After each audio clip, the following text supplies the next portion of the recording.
Good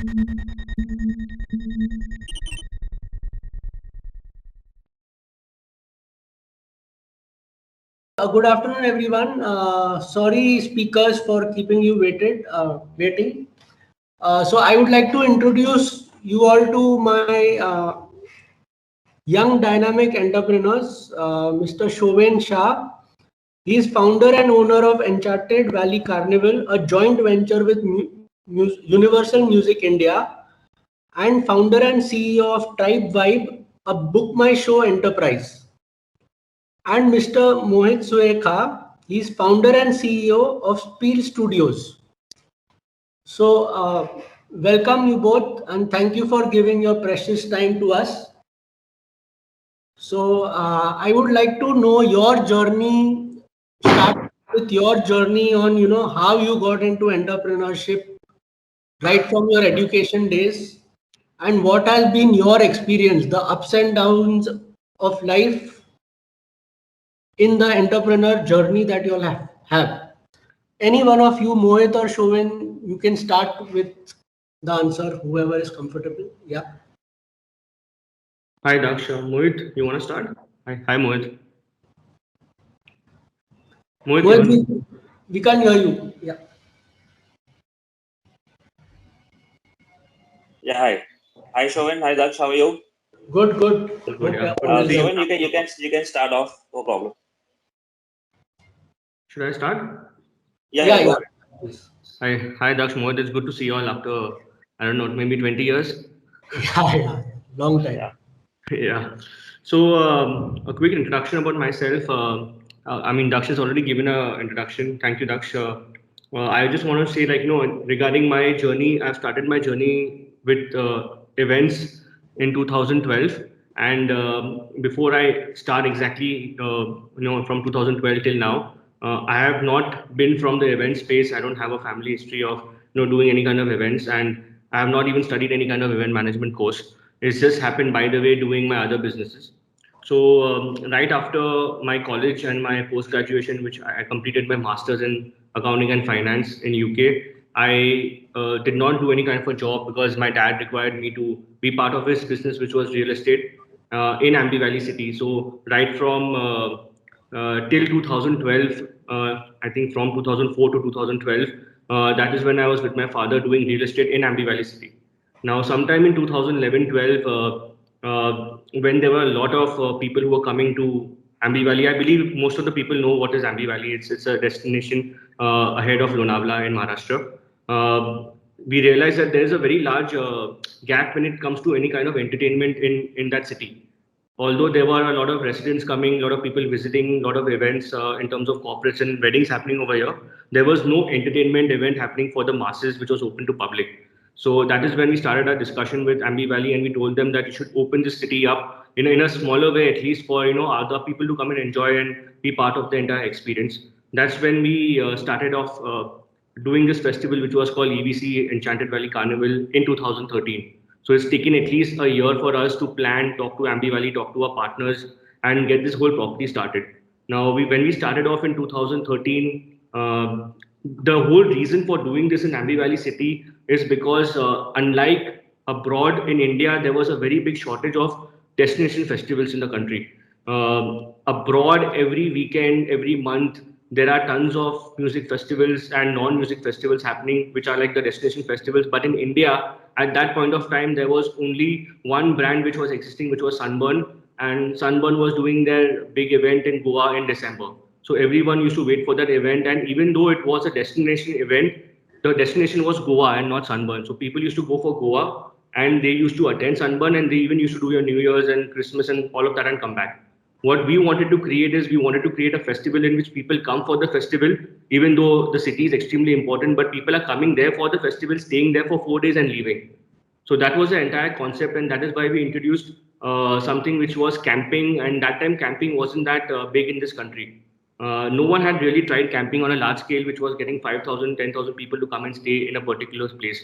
So that was a unique experience which we provided. We wanted to start off on a smaller scale, but we actually ended up doing it quite large in our year one. We got quite a few big artists like Tayo Cruz and Martin Garrix and a bunch of other artists. And next year we scaled it up because the attendees kind of shot up more than 15,000 every day, and we got David Guetta and a bunch of other big artists. So that was the first 2 years of my journey in the event space. It was challenging, and probably I can tell you the thousands of challenges we faced in doing such a large event. But the good part was in 2015, we got an investment from Universal Music India, in which both of the companies, which was our company and Universal Music, we did a joint venture, and we did this together for the next 3 years.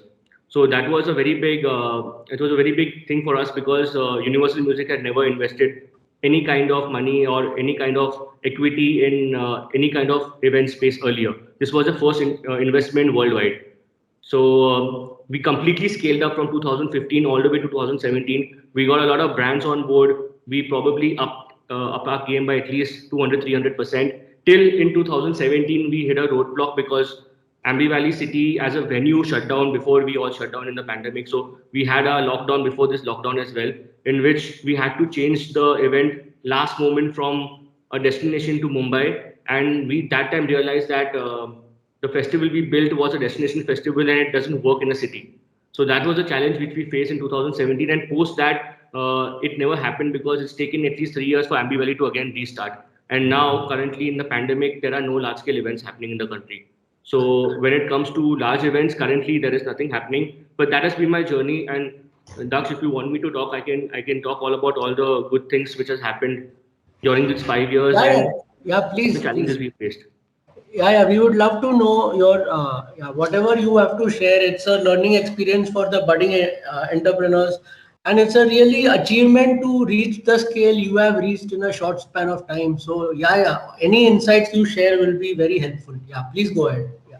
So in the entire 5 years, of course, there are couple of challenges which we face. A is in this country in the event space, you can't rely on only ticket sales as you know as a source of revenue. We are highly dependent on brands to get us a major chunk of the revenue.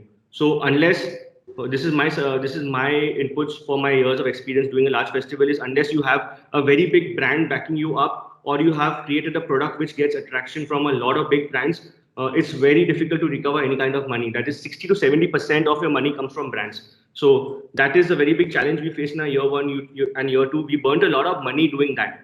And in year 3, 4, and 5 is we kind of break it. We kind of started breaking even because a lot of investments were coming from brands. So that is one large challenge. Second large challenge is the event itself. There are so many uncertainties in this country. Last moment, anything can happen. You can have pressure from the government. You can have put pressure from the local bodies. Unlike abroad, in India, you have to have at least 100 different licenses to do an event, and anything going wrong in terms of excise, narcotics, anything. So there are a lot of challenges when it comes and a lot of uncertainty. So if you are into the space of doing any kind of large scale festivals, I think the quality you need to have is you need to be very calm. You can't take stress. If you're going to be stressed out doing any kind of events, then this is not the space to be. But at that, but I still feel this is an amazing space to be. There is a lot of potential in this country. Hoping that things go back after this pandemic, because I feel people are really deprived right now and they've been staying home. They've not been partying. They've not been doing any kind of entertainment. So when things go back to normal, I think this is only going to become 100 200% of what it is right now. Yeah, I'm sure. Yeah, Mohit, would you like to share your experience? Yes, hi, Shovan. It was nice hearing from you. And Daksh, thanks for the introduction. And yeah, I would like to share my journey. So, we started around in 2008. We founded Speed Studios in 2008. Before that, I was into my family business with my dad, and he was into manufacturing of stabilizers. And obviously, you don't want to do that for a long period of time. I was not interested in electronics generally. So I diversified and started my own software company. So earlier, before Spiel, I was developing software, but probably I found out there was no niche for that. So everyone out there was developing software and website. So wanted to start off something which is niche, and gaming at that point of time was very new. People had not heard a lot about gaming, and probably in the country there were a handful of companies doing gaming. That was in 2008. And so we started with developing games, and that time we had feature phones. If you remember, you had those Nokias and Nokia 110 and Symbian and Brew kind of phones, which people used to play Snake on. So Yeah. we started actually developing games for those platforms. and we used to do mostly outsourcing work and get jobs from US, UK, and South America to do porting for Brew and Symbian and get their games into India. We used to even develop our own IPs, but we were very much dependent on the VAS providers. That is, the mobile companies. You had to send an SMS to download a game. You were dependent on them to push your game. It was not like how today you could just go to an app store and download whatever you want. So you were very much reliant on the VAS platform. So that was not a very good scenario for us, and that's the reason we were primarily doing outsourcing jobs for the other company, for other publishers and developers. So luckily for us, in around 2010, Apple came out with their App Store, and Android came out, Google Play Store came out, and then we started developing purely for iOS and Android. And I think that was our first breakthrough movement when we focused primarily on iOS, and Symbian went out, Blue went out, all the feature phones went out. BlackBerry had a small phase, but they didn't last too. And we were primarily developing for iOS and Android. So we were actually the first ones to tie up with actually develop a 3D game called Ceiling, where you could drive your cars on the ceiling. You could drive an auto rickshaw. You could drive an F1 car on the ceiling. And we had partnered with Maruti Suzuki also, and we had their officially licensed cars, which players could download and play on their phone. And after that, then we started developing our own products, but we were also doing a lot of outsourcing jobs to just keep our company rolling. Correct. And then at a point of time, we developed a game called Propelman, which got good success, and that got around 1 million downloads. So at that point of time, it was a pretty big deal to get 1 million downloads. Yeah. This is probably talking about 2013-14. So that was the first success that we got. So that the shelf life of that game was around 2 years. It helped us, to around 2015, and then again we were doing a lot of outsourcing jobs, and it's like you have to keep waiting for that one hit. It's not like you develop 10 games and all 10 games will be a hit. It's not like that. You probably develop 10 or 20 games, out of that 1 or 2 may work. So we continued doing that, and then in 2017 we developed another game called Man vs. Missiles, which again was a very big hit. So that got close around 5 million downloads. And from then, we are primarily only doing product. We stopped doing outsourcing jobs. And since then, we're just doing product development. And we develop our own products and publish it on the App Store and Google Play, and people can download and play from there. So the first thing was, getting out of alignment from these telecom providers who don't push your games, or you can't do anything with them. So if you have a platform where you can push your own products, that helps a lot. Yeah, I agree. So since then, since pandemic has not been bad for us, to be honest. People love playing games and they have more idle time. We've been tapping into the Indian market also lately. So it's been good. Pandemic has been good, touch wood for us. Yeah. So during the pandemic, like did you see average user time going up, or you saw the number of downloads increasing? How was the impact? Like number of users increased, or the time spent by user increased? Actually, a little bit of both, a little bit of both. I would also say, people started even spending more because they had a lot of free time, and entertainment, it's a source of entertainment, right? So you want to buy coins, you want to continue level up in the game. You saw the ad revenue going up, you saw in-app purchases happening inside the game. Maybe not that much in India, but in US and China, it really went up. Okay. And for you, Chauvin, the pandemic obviously wasn't Mohit took advantage of it. For you, it didn't work. But what is your strategy? Will you have to pivot from your existing, like you said, post pandemic, obviously you expect it to grow because everyone is on that vengeance tourism and things are going to go up. But will you have to pivot as a company or as a business strategy? What changes you will have to make in your existing business, if any? currently, Daksh, what we are doing is we are trying to sustain, and we are doing a decent job in terms of sustaining in this pandemic, because there is nothing which we can do outside of home. So we cannot do any kind of entertainment outside. But thankfully, because of my company, which I started with Book My Show, which is Tribe Vibe, it's oriented towards youth, and we built a lot of assets during the pandemic time, and we are sustaining quite well while we are doing digital events and digital activations for brands. So as you know, for my company, I am trying to sustain for the next couple of months, which I think we will. And if you're able to sustain, I think it's a very bright future even for the event space. But currently, it is a very, very, very difficult time for the entertainment industry, because people are moving away from the space and going to other things. But I just think that if you are able, if anyone is into the event space, and if anyone can sustain the next couple of months, I think they have a very good future. Okay. Now, we have a lot of young budding entrepreneurs and engineers who are listening to us. So, what piece of advice from your personal experience you would like to share?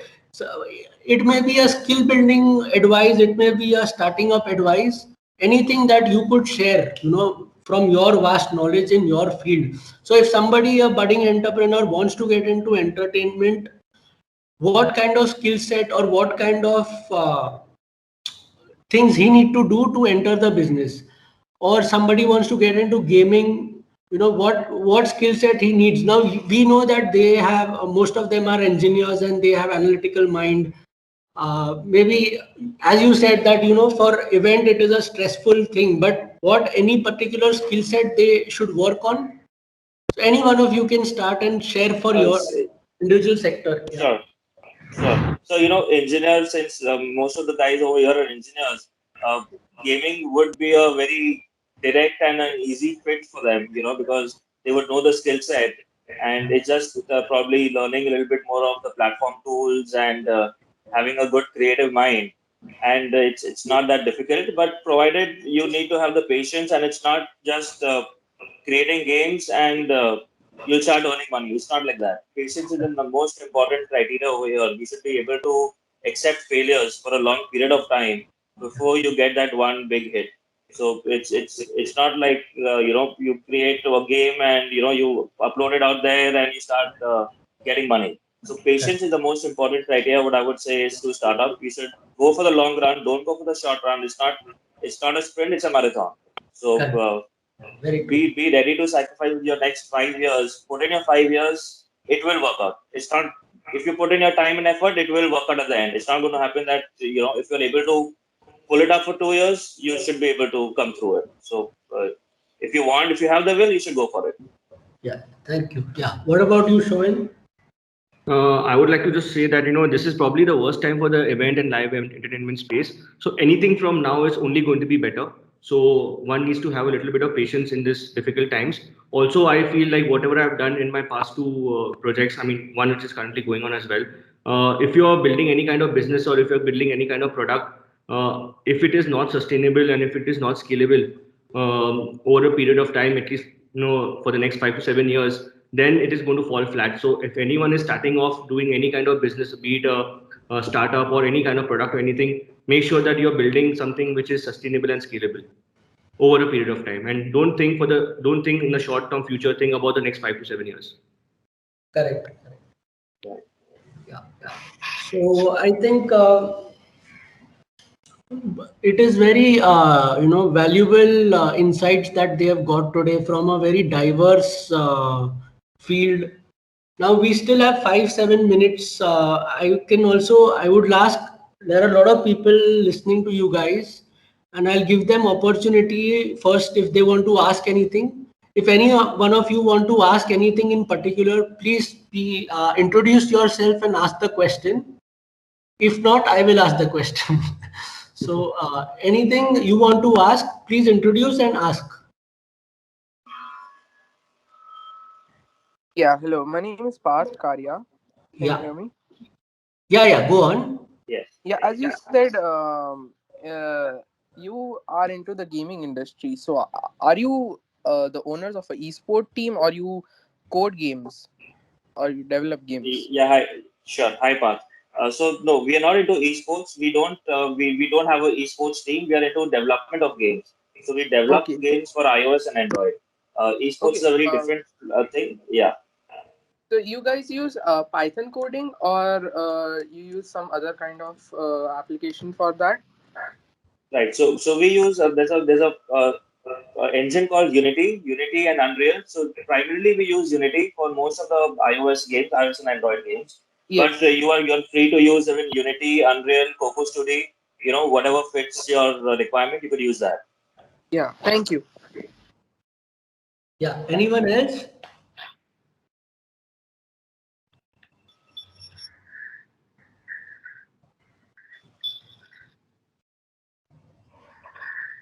Okay, no. So, okay, one question that comes to my mind as a businessman, and even I have exposure in gaming.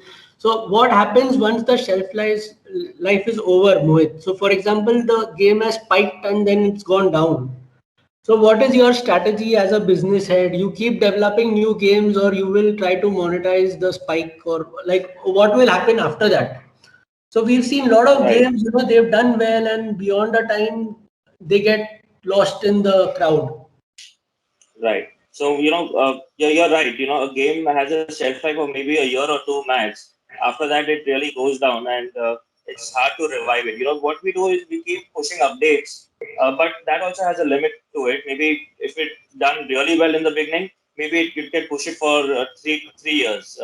But beyond that, it's very difficult to sustain. So what we usually do is, we obviously we continue making new prototypes and we keep testing them, but along the same time, we also take that same game to other stores. So initially, we uploaded on App Store and Google Play, but then we take it. Maybe China has another 2, 3 stores of their own, so we Yeah, push it over there. Then we take it to other local countries and we push it over there. So, like for India, for example, we push it on other platforms like Winzo and MPL, yeah, and we try and monetize it over there. So that correct. IP basically you have it in control and it's a successful IP. So you try and milk that IP for as long as you can till you Yeah, don't get another success. okay. Yeah.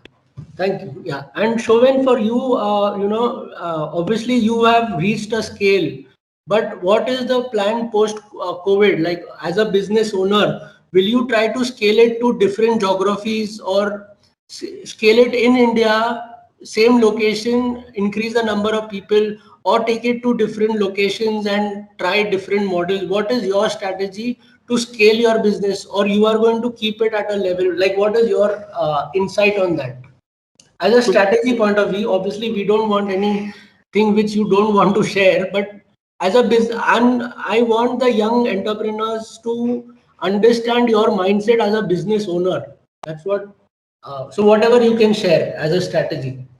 So for us, one thing which I've realized that we didn't scale up too much. I mean, we didn't diversify too much in different locations when it came to the festival. We were doing it in the same place.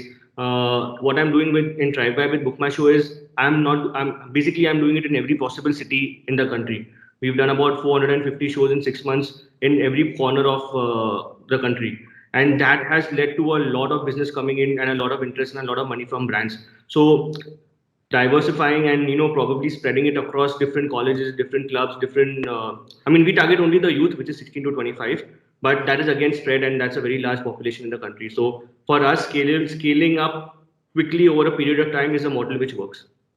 Okay, yeah. So I think we've So, just managed in time. Yeah, any questions? Somebody? yes, sir, I'm Ansh Shetty. Yeah, yeah, go on and ask. So, like in Python, we usually Python is really good for rapid prototyping gaming, but it doesn't has enough resources. So, like in Unity, we use C Sharp, and for gaming, and for like Unreal Engine, we use C++ for blueprinting. So, which is much better, like C Sharp or C++? So for prototyping, I would definitely recommend to use Unity with C Sharp because it's a much easier and a less resourceful tool. It's you can do some fast prototyping. Probably in a week time, you could get a prototype out and get a test out of it. So it's much easier and faster to develop on Unity than to use Unreal. Unreal, I would say, is more better to use if you're looking for developing a PC game or a console game. But for a mobile game, Unity works best. Okay, thank you, sir. Yeah. Any other questions? Hi, I'm Tanish Patki. I have a question gaming related. So recently, like we have noticed in the Epic Games versus Apple car thing, that revenue has become a big problem. So how are like small Indian studios managing in this time with they having to give away 30% of their revenue? Right. So, we as indie studios or the smaller developers, we are in fact happy to shell out that 30% because at least you're getting a platform to show your games and to upload something. If it is controlled by Epic, they are a much bigger company. Even if you get 15%, but if they're not able to push the game, 15 into 0 is 0. So rather 30 into something will at least give you some output. Even if they're taking 30%, but they're giving you a much bigger, better platform. They're giving access to probably millions of devices out there to showcase your game. So for big publishers, yes, that makes sense because 30% is a lot of money. If your revenue is into millions of dollars per month, then you lose a lot if you're by 30%. But for smaller studios, you rather lose at 30% and get access to a much bigger platform where you can showcase your games, get access to a lot of people. Okay, okay, thank you. If we have the time, I have another follow-up question. It's again related to revenue. Yeah, Uh, yeah, go on. Yeah. Implement in-app purchases to make up for the 30%, or like what is your like ethical code on in-app purchases? Because there has been a lot of conversation lately regarding loot boxes and like that kind of stuff. So yeah, basically, what Right. is your So stance on in-app purchases? see, in-app purchases was introduced in 2015. Before that, it was primarily premium games where you used to pay $1 or 2.99 for to download a game, and then you had these free-to-play games with ads and in-app purchases. So the idea was to people let the players download the game for free. If they like it, they'll pay $1 to remove the ads or to buy coins inside the game. Uh, Idea was good, at least for the players. They get to access the free content, they can try the game, and if they like it, they can probably purchase more stuff, DLC inside the game. So it is always good for developers as well as for users, because users get free content and developers get access to those users, and they can always show ads and monetize that particular user. Okay. Yeah, thank you very much. I think we've run out of time. Thank you, speakers, for giving us your precious time. It was very insightful session. And thank you all for joining. Now, next session, we'll start. The training and placement officer will be taking the session as soon as the speakers. Yeah. Thank you. Thank you, speakers, for joining. Okay, thank you, Daksh. Thank you. Thank you. Yeah. Thanks, Bye. Daksh. Nice talking to you more. Bye. Thank you.